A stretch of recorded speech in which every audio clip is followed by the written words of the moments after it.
Consórcio é seguro? É algo confiável? Existe alguma garantia, alguém ou algo que fiscalize, que regulamente? E ainda, o que acontece se a administradora de consórcio falir e todas as parcelas que eu paguei, eu perco? Essas são perguntas, são dúvidas que muitas pessoas se fazem e também nos fazem. Quando você vai pesquisar sobre consórcio, você encontra algumas informações sobre essas perguntas, mas de uma maneira um tanto quanto superficial. Então, o objetivo desse vídeo é explicar de maneira clara e objetiva e esclarecer essas perguntas. Então, se você quer entender se o consórcio realmente é algo seguro, o que tem por trás de tudo isso, fica comigo até o final desse vídeo que eu vou explicar tintim por tintim todas essas questões. Então, bora lá! Consórcio é ou não é algo seguro? Bom, para eu dar a resposta para vocês, antes disso eu vou dar um passo para trás e vou trazer um pouco da história do consórcio, como e por que ele surgiu. No início da década de 60, com a instalação da indústria automobilística no Brasil, somada à dificuldade das pessoas obterem recursos, dinheiro, funcionários do Banco do Brasil, que tinham um objetivo de adquirir seu veículo, mas não tinham dinheiro para isso, eles resolveram se unir em um grupo em que todos contribuíam com uma parcela mensal para formar um fundo, para então cada funcionário ir conseguindo adquirir o seu próprio veículo. Mas aí surgiu um pequeno problema, podemos dizer assim. Quem seria a primeira pessoa a usufruir daquele dinheiro para comprar o seu veículo? E quem seriam os próximos? Então eles resolveram usar o sorteio como forma de escolher a pessoa que utilizaria aquele crédito. E foi nesse momento que surgiu o consórcio no Brasil. Foi na década de 60 com o objetivo de comprar automóveis. E o consórcio, para quem não sabe, é uma invenção 100% brasileira. Surgiu aqui no Brasil, não havia em nenhum outro país. E é uma modalidade de compra em que você não paga juros, apenas uma taxa de administração, com a finalidade de adquirir bens ou serviços. Então, o consórcio teve sua origem devido à indústria automobilística, com o objetivo de adquirir automóveis, isso na década de 60. Na década de 70, na década de 80, ele expandiu os bens a ser adquiridos por meio do consórcio. Então, foi para caminhões, eletroeletrônicos, motocicletas, veículos pesados, máquinas agrícolas e também implementos rodoviários. Já na década de 90, as operações do consórcio passaram a ser fiscalizadas e regulamentadas pelo Banco Central do Brasil. Também ainda na década de 90, o consórcio expandiu e foi possível adquirir imóveis por meio do consórcio. E nos anos 2000 nós tivemos um marco muito importante, que foi a criação da Lei dos Consórcios, mais especificamente a Lei 11.795 de 2008, que dispõe única e exclusivamente sobre o sistema, sobre o funcionamento do consórcio, trazendo muitas melhorias para esse mecanismo. Então sim, consórcio é seguro, é confiável, existe um órgão fiscalizador que é o Banco Central do Brasil, que fiscaliza e também regulamenta todas as operações do consórcio. Muitas pessoas têm medo de fazer consórcio porque acreditam que a administradora pode acabar embolsando o dinheiro das parcelas. E eu digo para vocês que esse medo ele é infundado, não tem como.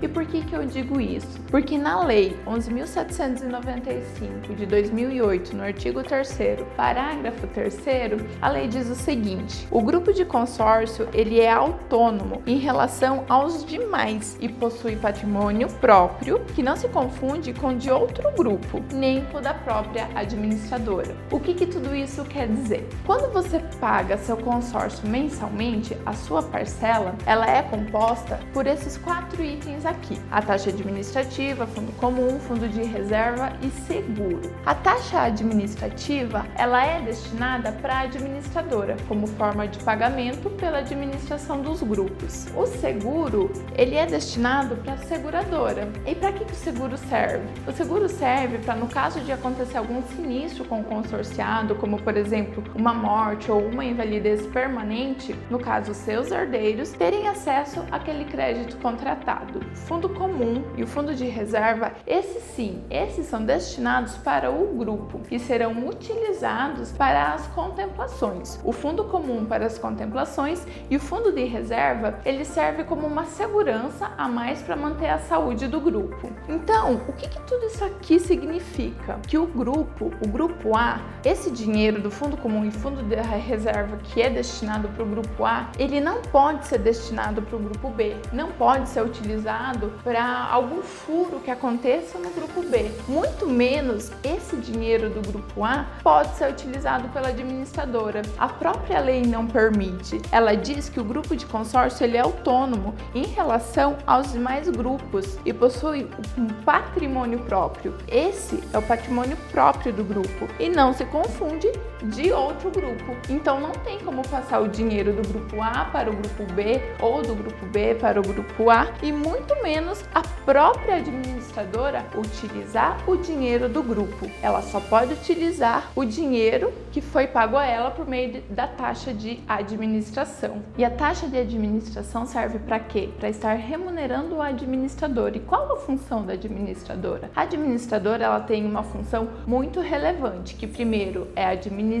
todos os grupos de consórcio para que eles tenham saúde financeira e segundo, no momento de liberação do crédito, quando o consorciado é contemplado, ela faz toda uma análise da documentação para garantir que ele tenha poder de pagamento das parcelas para não comprometer a saúde do grupo, porque são as parcelas que o consorciado paga todos os meses que vai compor o fundo, o caixa, que será responsável pelas outras contemplações. Então a administradora ali, ela é essencial, ela é primordial e ela é remunerada por essa taxa de administração que pagamos por uma parte da parcela. E é importante ressaltar que quanto mais tardia for a sua contemplação, menor será a taxa de administração que você vai pagar no seu consórcio, podendo ser negativa. Sim, chegará um momento que você vai retirar mais dinheiro do que você pagou no consórcio se você chegar até o final do plano. Mas isso é um assunto para um próximo vídeo. Outra dúvida muito comum que as pessoas têm, na verdade é mais do que uma dúvida, é um medo. O que acontece com os grupos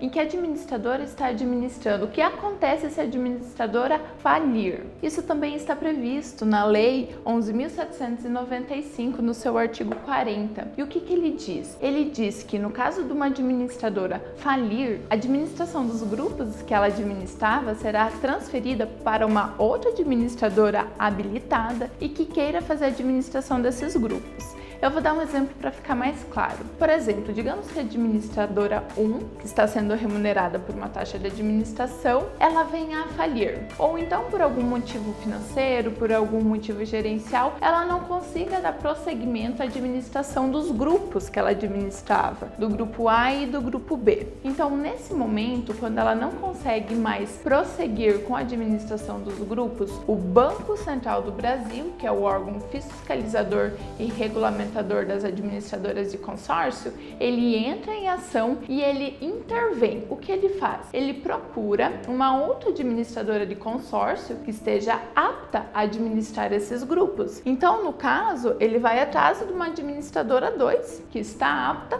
para administrar os grupos A e B. Então, a administradora 2, além de administrar os grupos dela, que ela já vinha administrando, também irá administrar os grupos A e B, administrando esses grupos até o final do contrato, cumprindo com o contrato que a administradora 1 assinou com seus consorciados dos grupos A e B. Bom, pessoal, então vocês entenderam que o consórcio sim é algo seguro, é algo confiável, que é fiscalizado e regulamentado pelo Banco Central do Brasil e que não existe a possibilidade da própria administradora utilizar o dinheiro que é destinado para os grupos de consórcio, pois o dinheiro destinado para os grupos do consórcio e para ela, por meio da taxa de administração, eles não se juntam, eles são separados para finalidades diferentes. Bom, e se você chegou até aqui, até o final desse vídeo, e se ele te ajudou, curte, compartilha, aproveita, se inscreve no canal e também ative as notificações, porque nós estamos produzindo